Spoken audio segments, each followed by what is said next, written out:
Habang naglalakad, may batang tumakbo sa kalsada at pinagkakaroon sila sa anong sitio.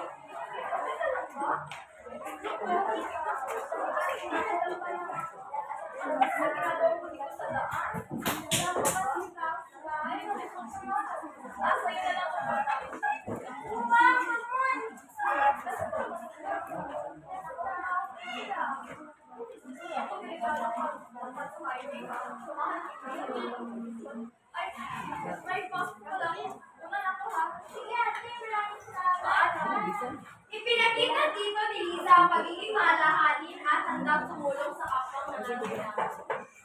Pagdating ni Liza sa paaralan ay masama ang kanyang puso. Nagkaroon pala ng suliranin sa kanilang proyekto. May narinig siyang ingay na dali-dali siyang Ano ba, Daisy? Bakit mo sinunod yung parte mo sa report natin? Ano yung report natin ngayon? Ginawa ko! Hindi ko na madala kagabi kasi walang signal.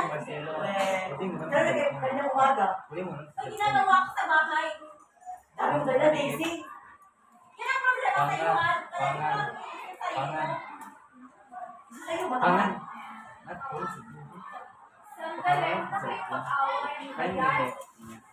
Hatiin ang muli natin ang gawain at para matapos tayo bagong deadline. Daisy, ikaw sa gawain ko para sa Martin magawas at ako lang ang sabi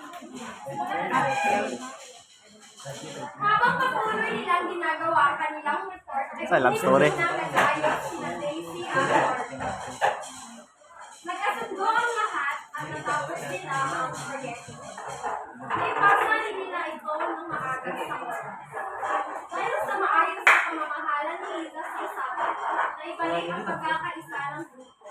Bukas, pag-usali tayo. Hindi na yung matamal si Daisy. Ay, salamat. Papahinga na. Wala tayong magagawa pa. Mapadala kayo sa talagang. Tawa ka talaga, Lisa. Ang galing mo. Pagkatapos nila sa report, nagpaalam na sila sa isa't isa para umuwi. Tara, umalis na tayo. Galing na.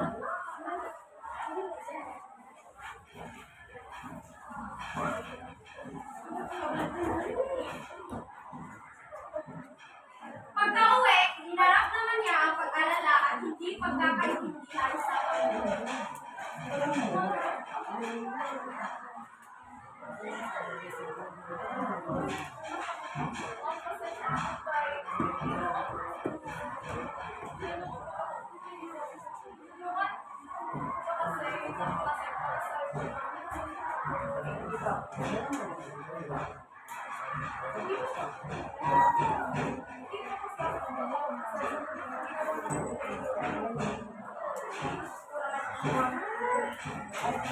Ano-ano na pumapasok sa isip namin nung nagtatlong katawag ng pulis? Over naman po kay Andy. Huwag po kami ma-over dyan.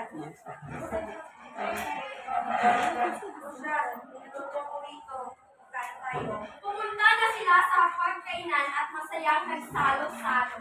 Sorry po na ito.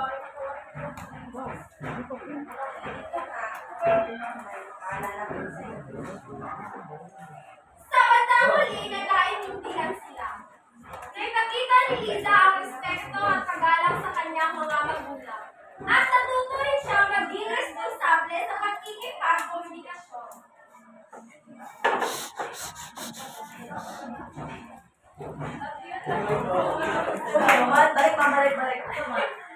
Balik. At yun lang po. Kamu.